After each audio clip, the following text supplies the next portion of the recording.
Bonjour et bienvenue dans ce récit des grandes expéditions scientifiques qui ont marqué l'histoire de l'humanité.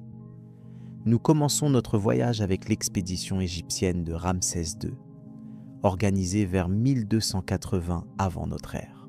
Ce pharaon, connu pour ses campagnes militaires, a également envoyé des explorateurs vers les terres lointaines de Punt, une région située probablement dans l'actuelle Somalie ou Érythrée. L'objectif était de ramener des ressources précieuses comme l'encens, l'ébène et des animaux exotiques, mais aussi d'explorer les limites du monde connu. Les Égyptiens de cette époque voyaient Punt comme une terre mythique, source de richesses spirituelles et matérielles.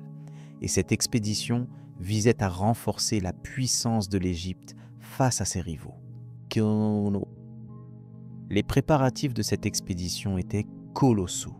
Des bas-reliefs du temple de Deir el-Bahari, construits sous la direction de la reine Hatshepsut, mais enrichis sous Ramsès, montrent des navires en bois de cèdre, mesurant jusqu'à 20 en mètres de long, avec des équipages composés de 30 rameurs. Ces bateaux, équipés de voiles rectangulaires, naviguaient sur la mer Rouge, affrontant des tempêtes soudaines et des courants imprévisibles. Les navigateurs utilisaient des cartes rudimentaires basées sur l'observation des étoiles, notamment Sirius, qui marquait le début de la saison des crues du Nil, un repère essentiel pour leur calendrier.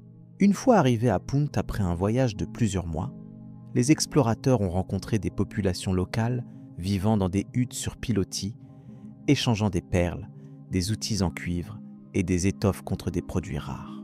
Ces interactions ont été soigneusement documentées par les scribes qui ont noté les détails des marchandises et des coutumes locales. Les résultats de cette expédition ont eu un impact durable sur l'Égypte.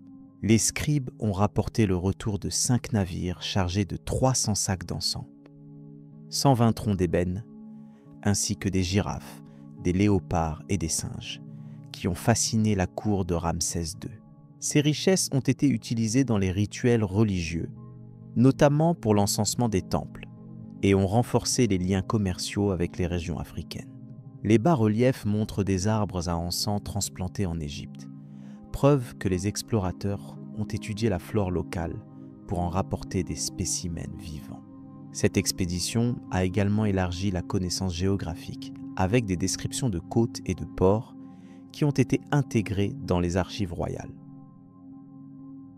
Cependant, cette expédition comportait des risques majeurs. Les navires égyptiens, bien que robustes, n'étaient pas conçus pour de longues traversées en haute mer, et plusieurs d'entre eux ont été perdus lors de tempêtes imprévues. Les équipages ont souffert de maladies comme le scorbut, causé par un manque de vitamines, bien que ce terme n'existât pas à l'époque. Les rapports mentionnent des décès dus à des infections et à l'épuisement, avec une estimation de 10% des hommes touchés. Malgré ces défis, l'expédition a été célébrée comme un triomphe, immortalisée dans les annales égyptiennes comme une preuve de la grandeur de Ramsès II et de sa capacité à dominer les mers. L'héritage de cette expédition va au-delà des richesses matérielles. Elle a démontré que les civilisations anciennes étaient capables d'organiser des voyages complexes sur de longues distances, combinant exploration et commerce. Les récits de Punt ont inspiré d'autres pharaons, comme Hatshepsut, qui a lancé une expédition similaire un siècle plus tard, avec des résultats encore plus impressionnants. Ce désir d'exploration, motivé par la curiosité scientifique et le besoin de ressources, a jeté les bases des grandes expéditions des millénaires suivants. Les techniques de navigation et les observations astronomiques développées durant ce voyage ont été transmises aux générations suivantes, influençant les expéditions maritimes des Grecs et des Phéniciens. Les leçons tirées de cette expédition ont également mis en évidence l'importance de la préparation. Les Égyptiens ont appris à construire des navires plus résistants et à stocker des provisions pour de longues traversées. Les rapports des scribes mentionnent l'utilisation de jarres d'eau douce et de poissons séchés, une innovation pour l'époque. Cette expérience a permis d'améliorer les expéditions futures, avec une meilleure coordination entre les équipages, et les autorités royales. De plus, l'interaction avec les populations de Punt a ouvert des perspectives culturelles, les Égyptiens découvrant des langues et des pratiques différentes qui ont enrichi leur vision du monde. Cette expédition a également eu des répercussions économiques.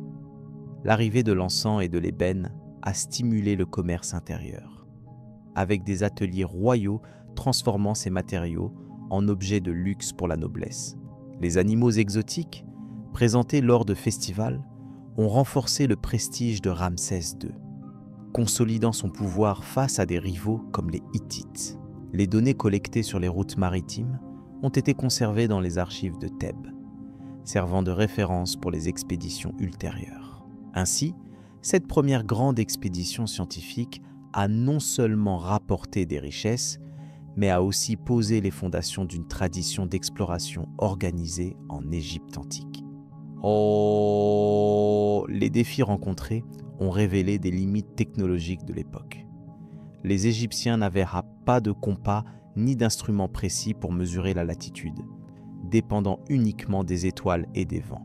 Cette dépendance a conduit à des erreurs de navigation, avec des retards de plusieurs semaines lors du retour. Malgré cela, l'expédition a réussi à revenir avec une cargaison intacte pour la plupart, démontrant une résilience remarquable. Les pertes humaines et matérielles ont toutefois poussé les autorités à investir dans des améliorations, comme l'ajout de renforts sur les coques des navires. L'influence de cette expédition s'est étendue au-delà de l'Égypte. Les récits de Punt ont circulé dans le Proche-Orient, atteignant les royaumes de Mésopotamie, où ils ont inspiré des expéditions commerciales similaires vers le golfe Persique. Les techniques d'observation des étoiles, affinées durant ce voyage, ont été adoptées par d'autres cultures maritimes, contribuant à l'évolution de la navigation antique. Ainsi, l'expédition de Ramsès II marque le début d'une ère où l'exploration scientifique devient un outil de puissance et de connaissance. Un héritage qui perdure jusqu'aux grandes découvertes des siècles suivants. Enfin, cette expédition a laissé une trace dans l'art et la culture égyptienne.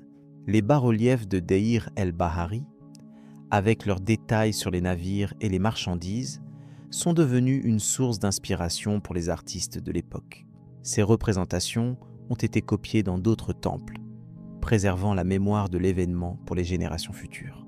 Les prêtres ont intégré les récits de Punt dans leurs enseignements, liant l'exploration à la quête divine de ressources pour les dieux. Cette combinaison de science et de spiritualité a renforcé l'idée que l'exploration était une mission sacrée, un thème qui réapparaîtra dans les expéditions ultérieures à travers l'histoire. Les leçons apprises ont également influencé les pratiques agricoles et commerciales. L'introduction de nouvelles plantes, comme l'encens, a conduit à des expériences dans les jardins royaux pour en reproduire la culture en Égypte. Bien que ces efforts aient eu un succès limité en raison du climat différent, ils ont marqué le début d'une approche scientifique envers la botanique. Les rapports sur les routes maritimes ont été utilisés pour planifier des expéditions ultérieures, avec des estimations de temps et de ressources plus précises. Cette première expédition a ainsi posé les bases d'une tradition d'exploration méthodique, combinant observation, documentation et adaptation aux défis naturels. L'expédition de Ramsès II reste un témoignage de l'ingéniosité humaine face à l'inconnu. Malgré l'absence de technologie moderne, les Égyptiens ont surmonté des obstacles majeurs grâce à leur organisation et leur persévérance.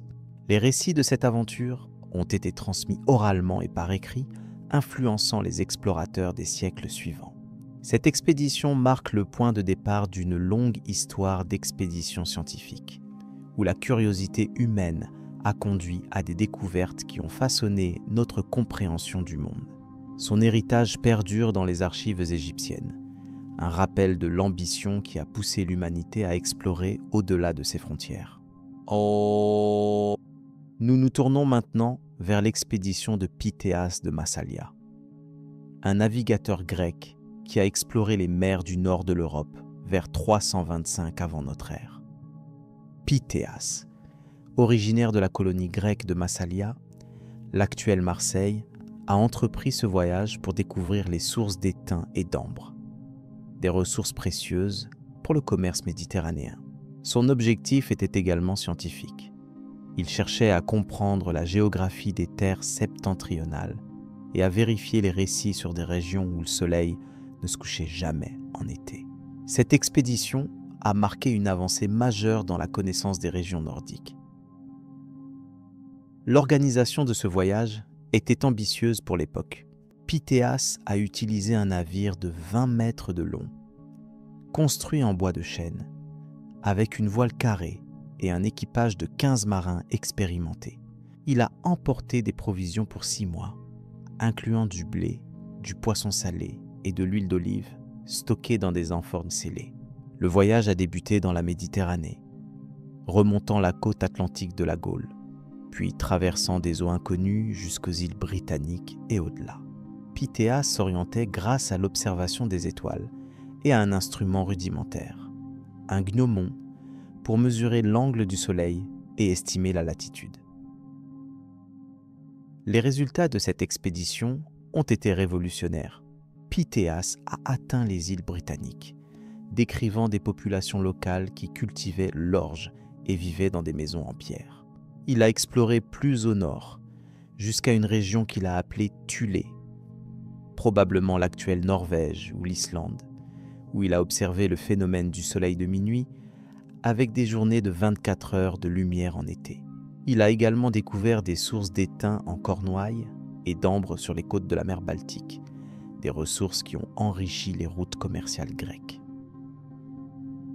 Les défis rencontrés étaient nombreux.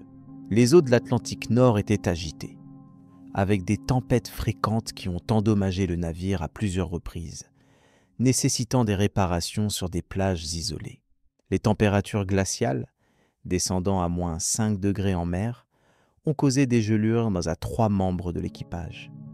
Les provisions ont diminué rapidement, obligeant Pythéas à négocier avec les tribus locales pour obtenir du poisson et des peaux.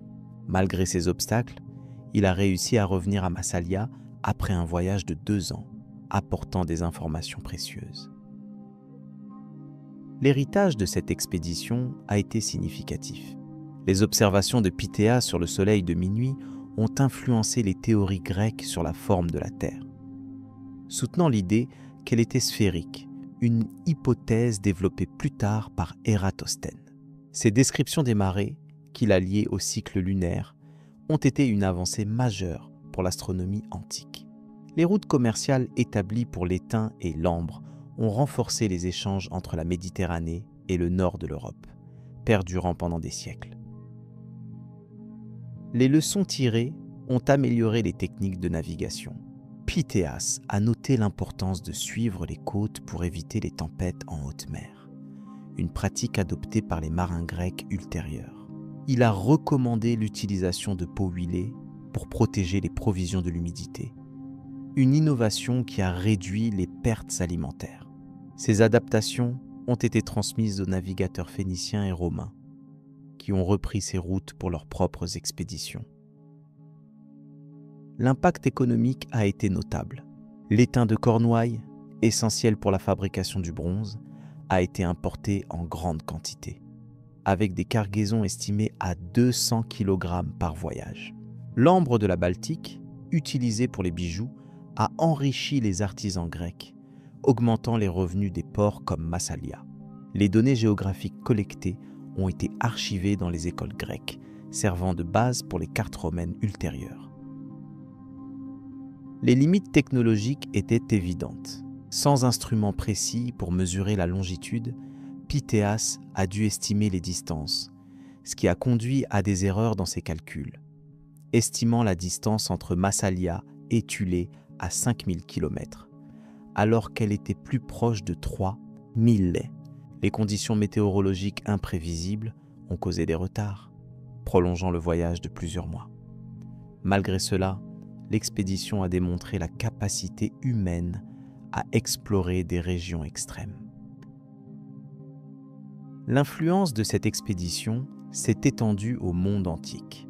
Les récits de Pythéas bien que critiqués par certains comme Strabon qui doutaient de leur véracité, ont été repris par Pline l'Ancien dans son Histoire naturelle. Les descriptions des terres nordiques ont inspiré des explorateurs romains, qui ont cherché à atteindre ces régions pour leurs ressources. Ainsi, cette expédition a marqué une étape dans l'exploration des confins septentrionaux. Enfin, cette expédition a eu un impact culturel.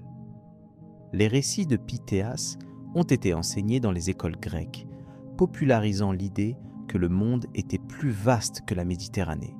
Les artisans ont représenté les paysages nordiques sur des céramiques avec des motifs de vagues et de soleil de minuit. Ces œuvres ont renforcé l'intérêt pour l'exploration, un thème qui a influencé les navigateurs des siècles suivants.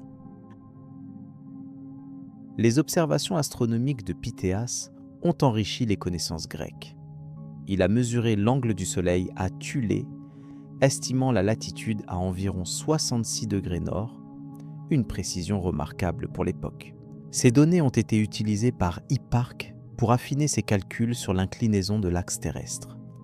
Les échanges avec les populations locales ont introduit des connaissances sur les cycles des marées, influençant les calendriers maritimes. L'expédition a révélé des défis environnementaux.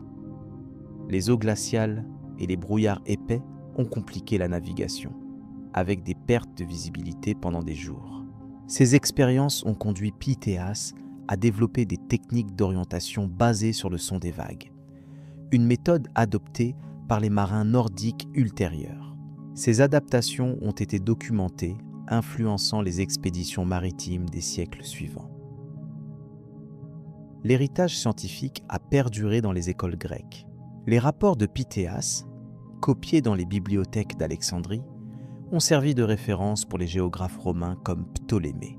Ces documents ont permis de cartographier les côtes nordiques, facilitant les expéditions commerciales vers la Baltique. Les routes ouvertes par Pythéas ont également favorisé les échanges culturels, renforçant les liens entre le nord et le sud de l'Europe. En conclusion, l'expédition de Pythéas a été une prouesse scientifique et maritime. Elle a élargi la connaissance des terres nordiques, influençant la géographie, l'astronomie et le commerce. Malgré ces défis, elle a démontré la capacité humaine à explorer des régions inhospitalières, posant les bases pour les grandes explorations des époques suivantes. Son impact reste un témoignage de la curiosité qui a conduit l'humanité à découvrir les confins du monde. Nous explorons maintenant l'expédition de Strabon en Anatolie et au Proche-Orient, menée entre 44 avant notre ère et 19 après notre ère.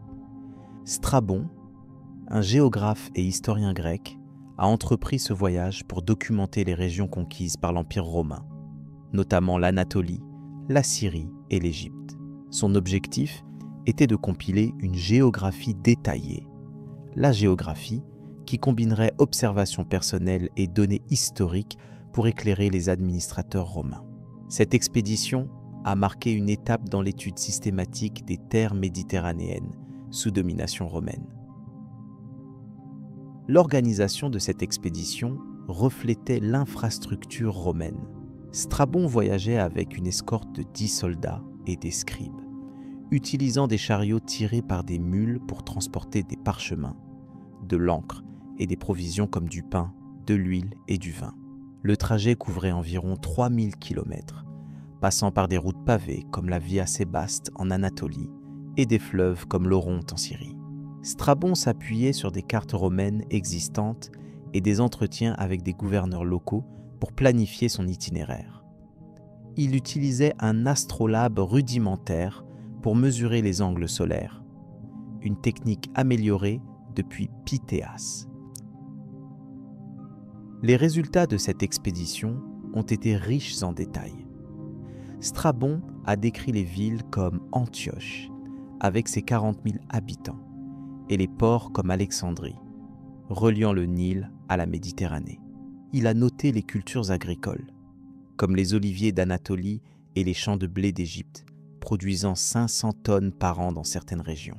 Il a également documenté les infrastructures romaines, comme les aqueducs de Jérusalem, transportant 100 litres d'eau par jour par habitant. Ces observations ont fourni une base pour la gestion des provinces romaines. Les défis étaient toutefois présents. Les routes montagneuses d'Anatolie, avec des pentes de 30 degrés, ont ralenti les chariots, causant des retards de plusieurs semaines. Les conflits locaux, notamment en Syrie, ont forcé Strabon à contourner certaines zones, augmentant les risques pour son escorte. Les conditions climatiques, avec des pluies de 100 mm par mois en hiver, ont endommagé les parchemins, nécessitant des réparations fréquentes. Malgré cela, il a complété son voyage, revenant avec des notes exhaustives. L'héritage de cette expédition a été durable. La géographie de Strabon, comprenant 17 volumes, a servi de référence pour les administrateurs romains, facilitant la collecte des taxes et la planification des routes. Ces descriptions des fleuves et des ports ont influencé les travaux de Ptolémée, qui a intégré ces données dans sa carte du monde. L'expédition a aussi encouragé l'étude des cultures locales, renforçant l'idée d'une administration basée sur la connaissance. Les leçons tirées ont amélioré les méthodes de recherche. Strabon a souligné l'importance d'interroger les habitants pour compléter les cartes, une pratique adoptée par les géographes romains ultérieurs. Il a recommandé l'utilisation de coffres étanches pour protéger les documents, réduisant les pertes dues à l'humidité. Ces innovations ont été transmises aux explorateurs byzantins, améliorant leurs expéditions. L'impact économique a été notable. Les données sur les récoltes ont permis aux Romains d'optimiser la production, exportant 100 000 tonnes de blé d'Égypte vers Rome chaque année. Les ports décrits par Strabon, comme celui de Sidon, ont prospéré avec un commerce accru, générant des revenus estimés à 1 million de sesterces par an.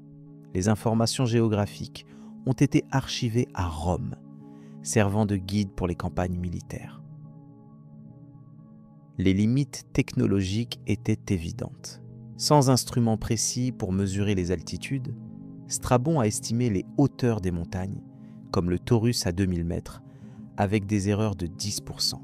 Les conflits locaux ont restreint l'accès à certaines régions, limitant la portée de ces observations. Malgré cela, l'expédition a démontré la capacité à cartographier des territoires vastes. L'influence de cette expédition s'est prolongée dans l'Empire romain. Les récits de Strabon ont été traduits en latin, inspirant des figures comme Pline l'Ancien pour ses propres recherches. Les données sur les routes ont facilité les expéditions commerciales vers l'Inde, renforçant les échanges avec l'Asie. Ainsi, cette expédition a marqué une étape dans la géographie systématique. Enfin, cette expédition a eu un impact culturel. Les descriptions des temples et des marchés, comme ceux d'Éphèse, ont été intégrées dans les œuvres d'art romaines, popularisant les motifs orientaux. Ces récits ont été enseignés dans les écoles, renforçant l'intérêt pour l'exploration scientifique. L'expédition de Strabon reste un exemple de la manière dont la connaissance peut soutenir l'administration. Les observations géologiques de Strabon ont enrichi les sciences naturelles. Il a décrit les volcans d'Anatolie, comme le mont Ararat, estimant sa hauteur à 5000 mètres, une approximation proche des mesures modernes.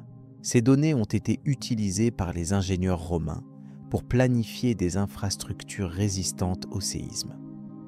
Les échanges avec les savants locaux ont introduit des techniques d'irrigation influençant l'agriculture romaine. L'expédition a révélé des défis logistiques. Les routes endommagées par les pluies ont nécessité des réparations fréquentes, avec des équipes de 20 ouvriers par site. Ces expériences ont conduit Strabon à recommander des ponts en pierre, une innovation adoptée dans les provinces romaines. Ces adaptations ont été documentées, influençant les travaux d'ingénierie ultérieurs.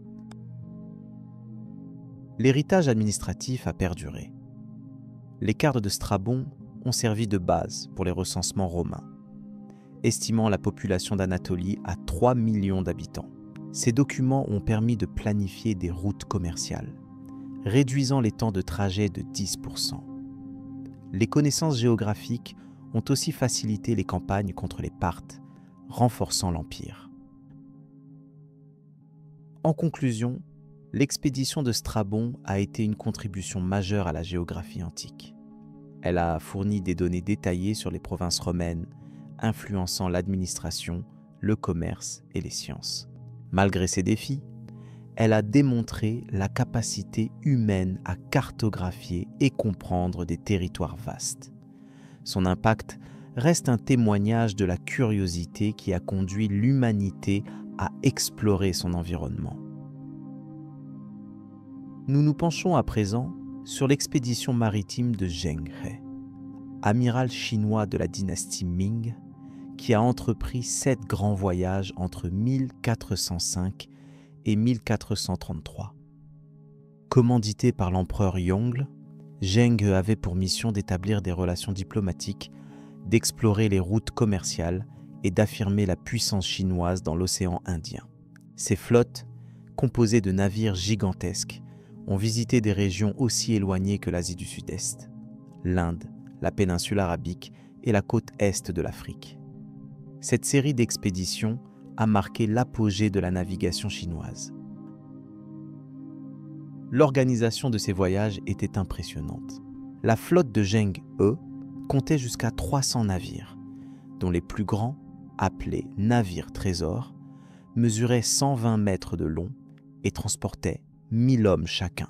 Ces bateaux étaient équipés de 9 mâts, de compartiments étanches et de provisions pour 2 ans, incluant du riz, des légumes salés et de l'eau douce stockée dans des réservoirs de 10 000 litres.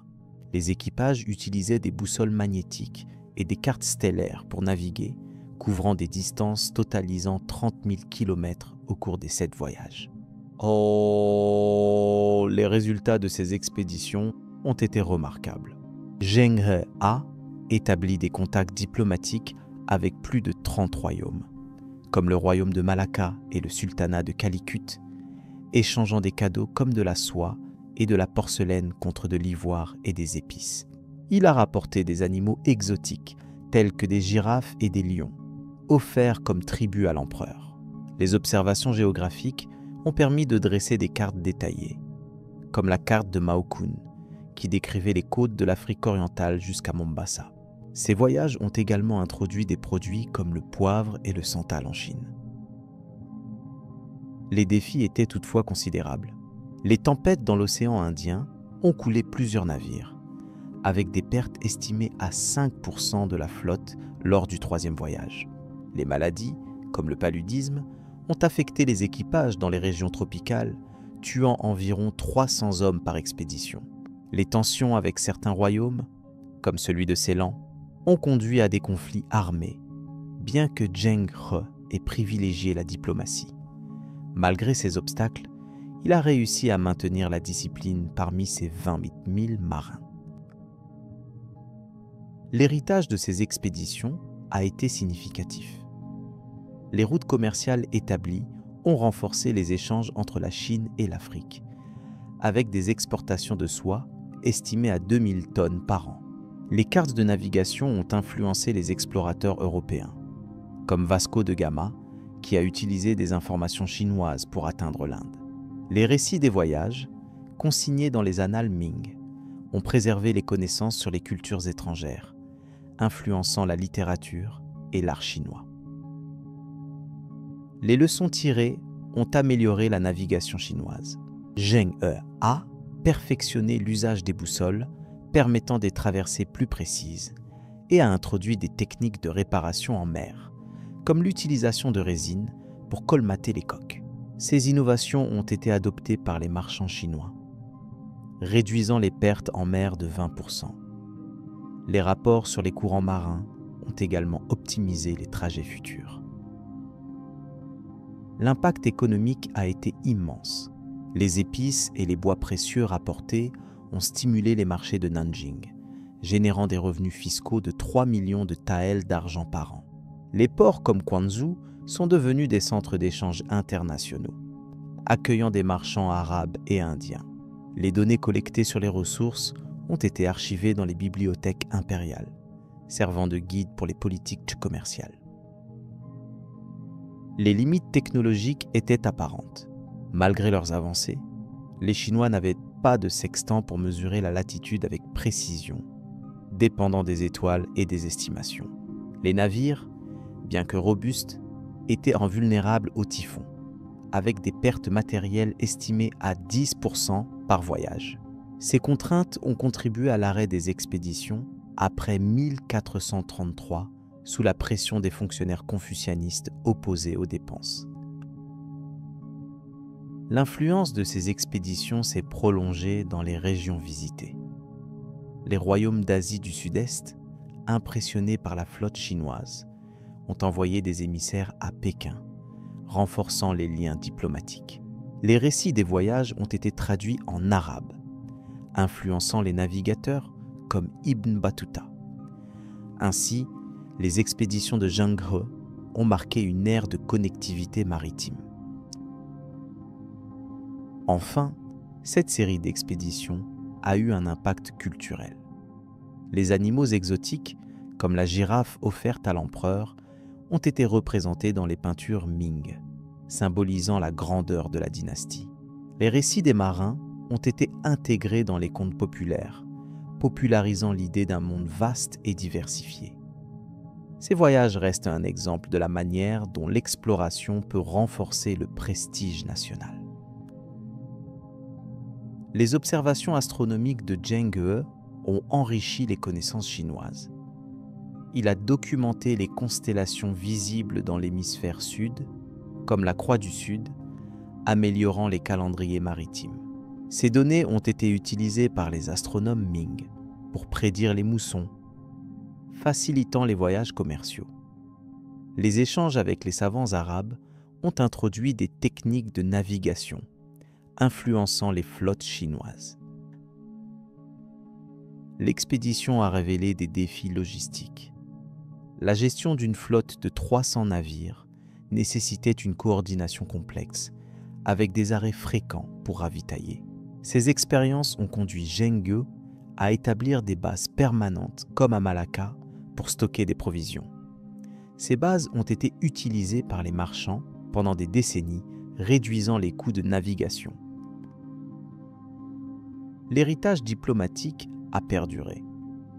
Les relations établies avec les royaumes africains ont permis des échanges réguliers, avec des exportations de porcelaine estimées à 100 000 pièces par an. Ces contacts ont facilité la diffusion de technologies, comme la fabrication du papier, qui a atteint l'Arabie. Les routes ouvertes par Zheng He ont également servi de pont pour les idées culturelles, renforçant l'influence chinoise. En conclusion, les expéditions de Zheng He ont été une prouesse maritime et diplomatique. Elles ont établi des réseaux commerciaux et culturels, influençant l'Asie, l'Afrique et au-delà. Malgré leur arrêt, elles ont démontré la capacité humaine à explorer des océans vastes, posant les bases pour les grandes découvertes européennes. Leur impact reste un témoignage de l'ambition qui a conduit l'humanité à connecter le monde. Nous nous tournons à présent vers l'expédition de Christophe Colomb, qui a débuté en 1492 sous le patronage des rois catholiques d'Espagne, Isabelle de Castille et Ferdinand d'Aragon. Colomb, un navigateur génois, avait pour mission de trouver une nouvelle route vers les Indes orientales, en naviguant vers l'ouest à travers l'Atlantique, évitant ainsi les routes contrôlées par les Portugais autour de l'Afrique. Cette expédition, bien qu'elle n'ait pas atteint son objectif initial, a conduit à la découverte des Amériques, marquant le début de l'ère des grandes explorations européennes. L'organisation de ce voyage reposait sur des calculs ambitieux. Colomb commandait 3 navires, la Santa Maria, mesurant 25 mètres de long, et 2 caravelles, la Niña et la Pinta, chacune d'environ 15 mètres. La flotte transportait 90 hommes, des provisions pour un an, incluant du biscuit, du vin et des harengs salés, ainsi que des instruments comme un cadran et une boussole magnétique. Colomb estimait la distance vers les Indes à 4000 km. Une erreur significative, car il sous-estimait la circonférence de la Terre. Le voyage a débuté le 3 août 1492 depuis Palos de la Frontera. Les résultats de cette expédition ont changé l'histoire. Le 12 octobre 1492, Colomb a accosté sur une île des Bahamas, qu'il a nommée San Salvador, croyant avoir atteint les Indes. Il a exploré d'autres îles, comme Cuba et Hispaniola, rencontrant des populations locales, les Taínos, qu'il a décrites comme pacifiques et vivant de la pêche. Il a rapporté des échantillons d'or, des perroquets et des plantes comme le maïs et le tabac, inconnus en Europe. Ces découvertes ont ouvert un nouveau continent à la colonisation européenne. Les défis rencontrés étaient nombreux. La traversée de l'Atlantique a duré 36 jours, provoquant des tensions parmi l'équipage qui craignait de ne jamais revoir la Terre. La Santa Maria s'est échouée sur un récif près d'Hispaniola le 25 décembre, obligeant Colomb à abandonner le navire. Les relations avec les Taïnos se sont détériorées, avec des conflits causant la mort de 10 hommes de part et d'autre. Malgré ces obstacles, Colomb est revenu en Espagne le 15 mars 1493, accueilli en héros. L'héritage de cette expédition a été immense. La découverte des Amériques a lancé l'ère de la colonisation européenne, avec l'Espagne établissant des colonies dans les Caraïbes, suivies par d'autres puissances comme le Portugal et l'Angleterre. Les produits rapportés, comme le maïs et les pommes de terre, ont transformé l'agriculture européenne, augmentant la population grâce à une meilleure alimentation. Les cartes établies par Colomb, bien qu'imprécises, ont inspiré des explorateurs comme Amerigo Vespucci, qui a donné son nom au continent. Les leçons tirées ont amélioré la navigation européenne. Colomb a noté l'importance des alizés, des vents constants qui facilitaient la traversée de l'Atlantique, une découverte utilisée par les navigateurs ultérieurs. Il a recommandé des arrêts aux Canaries pour ravitailler, une pratique devenue standard. Ces innovations ont réduit les temps de voyage de 20% lors des expéditions suivantes, rendant les traversées transatlantiques plus sûres. L'impact économique a été colossal. L'or et l'argent des Amériques, extraits en quantité massive, ont enrichi l'Espagne avec des importations estimées à 200 tonnes d'argent par an au XVIe siècle. Les ports comme Séville sont devenus des centres de commerce mondiaux, exportant des produits coloniaux vers l'Europe. Les données géographiques collectées ont été archivées à la Casa de Contratación, servant de base pour les expéditions futures vers le Nouveau Monde. Les limites technologiques étaient évidentes. Colomb a sous-estimé la taille de la Terre, croyant qu'elle mesurait 30 000 km de circonférence, alors qu'elle en fait 40 000. Ces instruments, comme le quadrant, étaient imprécis, entraînant des erreurs de navigation. Les conditions sanitaires à bord, avec des rations limitées, ont causé le scorbut, affectant 30% des hommes. Ces contraintes ont mis en lumière les défis des longues traversées. L'influence de cette expédition s'est étendue à l'échelle mondiale. Les récits de Colomb, publiés dans toute l'Europe, ont inspiré des explorateurs comme Magellan, qui a cherché un passage vers le Pacifique. Les échanges entre l'Ancien et le Nouveau Monde, connus sous le nom d'échanges colombiens, ont transformé les cultures, introduisant le cheval en Amérique et la tomate en Europe. Ainsi, cette expédition a redéfini les relations globales. Enfin, cette expédition a eu un impact culturel. Les descriptions des Amériques ont été illustrées dans des gravures européennes, popularisant des images de paysages tropicaux et de populations indigènes. Ces récits ont été intégrés dans l'éducation, alimentant la fascination pour l'exploration. Cependant, elle a aussi entraîné des conséquences tragiques, comme l'exploitation des populations indigènes, un sujet de débat encore aujourd'hui. Les observations botaniques de Colomb ont enrichi les sciences naturelles. Il a introduit des plantes comme le piment et le cacao, qui ont transformé la cuisine européenne, avec des exportations de cacao atteignant 5000 tonnes par an au XVIIe siècle. Ces échanges ont conduit à des études systématiques des espèces américaines, influençant la botanique moderne. Les savants européens ont également étudié les climats tropicaux, améliorant les prédictions météorologiques. L'expédition a révélé des défis sociaux. Les interactions avec les Taïnos ont conduit à des malentendus culturels, aggravés par la barrière linguistique, causant des violences inutiles. Ces expériences ont poussé les Espagnols à développer des dictionnaires de langues indigènes, une pratique adoptée lors des colonisations ultérieures. Ces efforts ont facilité les échanges, bien que souvent au détriment des populations locales. L'héritage géopolitique a perduré. La découverte des Amériques a conduit au traité de Tordesillas en 1494, divisant le Nouveau Monde entre l'Espagne et le Portugal. Ce partage a influencé les dynamiques coloniales, avec des conflits entre puissances européennes pendant des siècles. Les routes ouvertes par Colomb ont également favorisé les échanges scientifiques, renforçant les liens transatlantiques. En conclusion, l'expédition de Christophe Colomb a été un tournant dans l'histoire mondiale. Elle a ouvert un nouveau continent à l'exploration, transformant l'économie, la culture et les sciences. Malgré ses erreurs et ses conséquences tragiques, elle a démontré la capacité humaine à repousser les limites de l'inconnu. Son impact reste un témoignage de l'ambition qui a conduit l'humanité à redéfinir sa vision du monde. Nous examinons maintenant l'expédition de James Cook dans le Pacifique, débutée en 1768 sous les auspices de la Royal Navy britannique. Cook, un capitaine expérimenté, avait pour mission d'observer le transit de Vénus depuis Tahiti et d'explorer les terres australes, notamment la Nouvelle-Zélande et l'Australie, dans l'espoir de découvrir un continent mythique, la Terra Australis.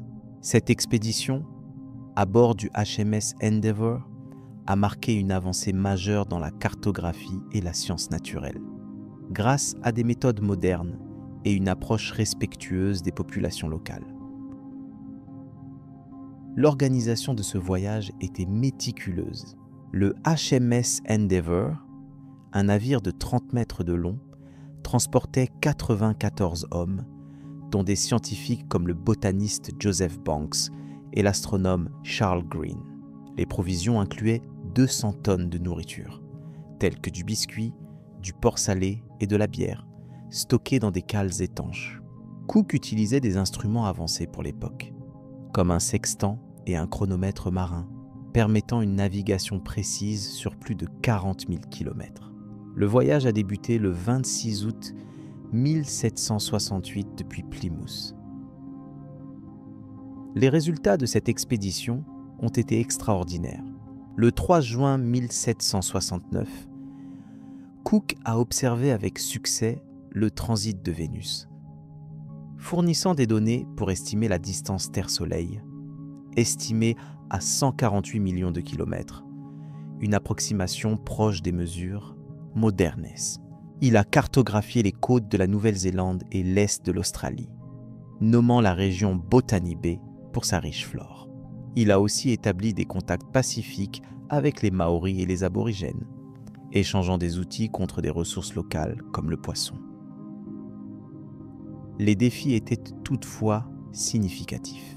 Les récifs de la Grande Barrière de Corail ont endommagé l'Endeavour le 10 juillet 1770, nécessitant 7 semaines de réparation sur une plage.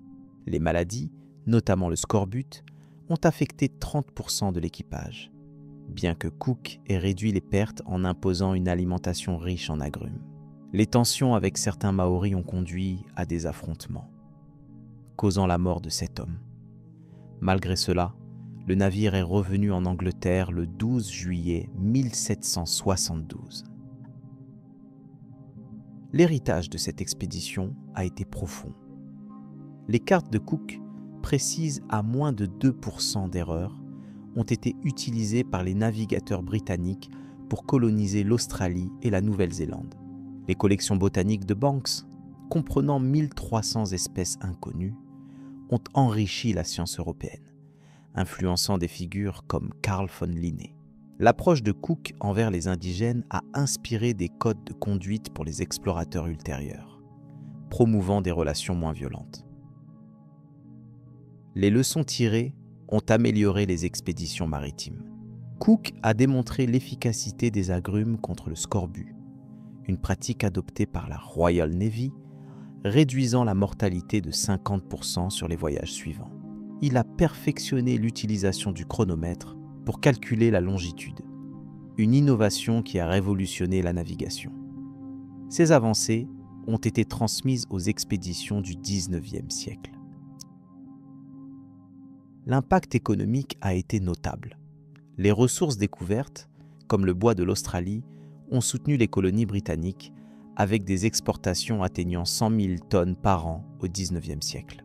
Les ports comme Sydney, fondés sur les cartes de Cook, sont devenus des centres commerciaux, générant des revenus estimés à 5 millions de livres par an. Les données géographiques ont été archivées à Londres, servant de base pour les explorations futures. Les limites technologiques étaient présentes. Les instruments, bien que avancés, nécessitaient des calculs manuels, entraînant des erreurs de 10 km sur les distances mesurées. Les réparations en mer étaient lentes, avec des outils limités, augmentant les risques dans les zones reculées. Malgré cela, l'expédition a prouvé la viabilité des longues traversées scientifiques. L'influence de cette expédition s'est étendue globalement. Les récits de Cook ont inspiré des explorateurs comme La Pérouse, qui a exploré le Pacifique un siècle plus tard. Les données astronomiques ont été utilisées par les savants européens pour affiner les éphémérides, améliorant la navigation mondiale. Ainsi, cette expédition a marqué une ère de sciences appliquées en mer. Enfin, cette expédition a eu un impact culturel.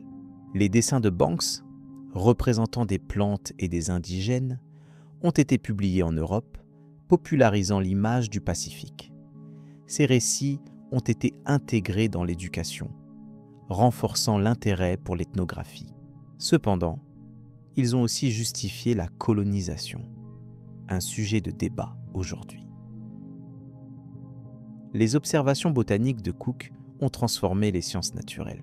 Les espèces rapportées, comme l'eucalyptus, ont été étudiées en Europe, influençant l'horticulture avec des plantations couvrant 10 000 hectares au XIXe siècle. Ces échanges ont conduit à des classifications systématiques fondant la botanique moderne.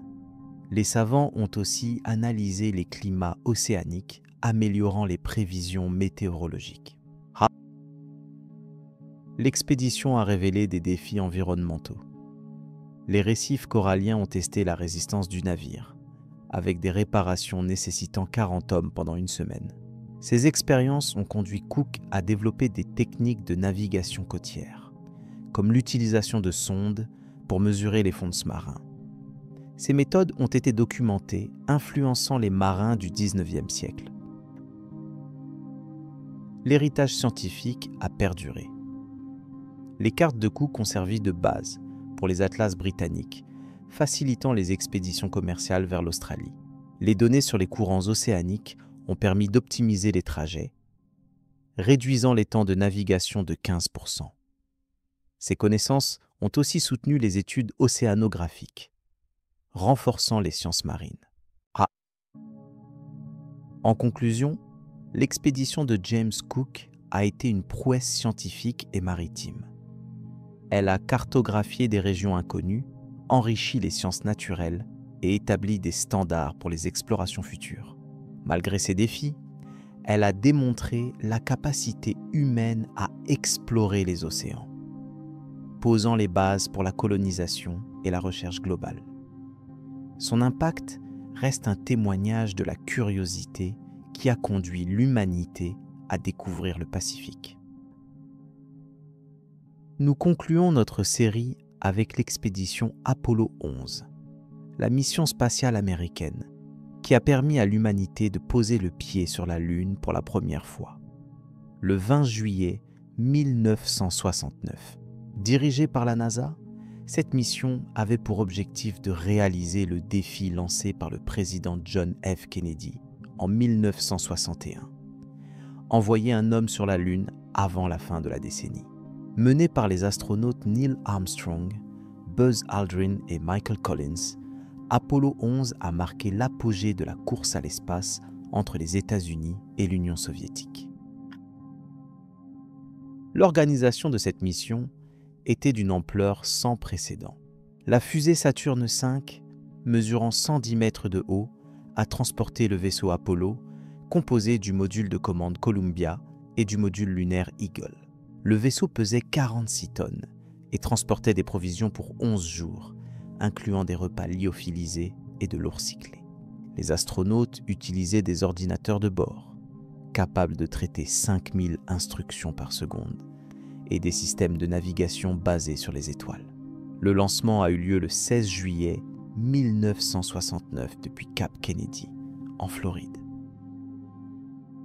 Les résultats de cette expédition ont été historiques.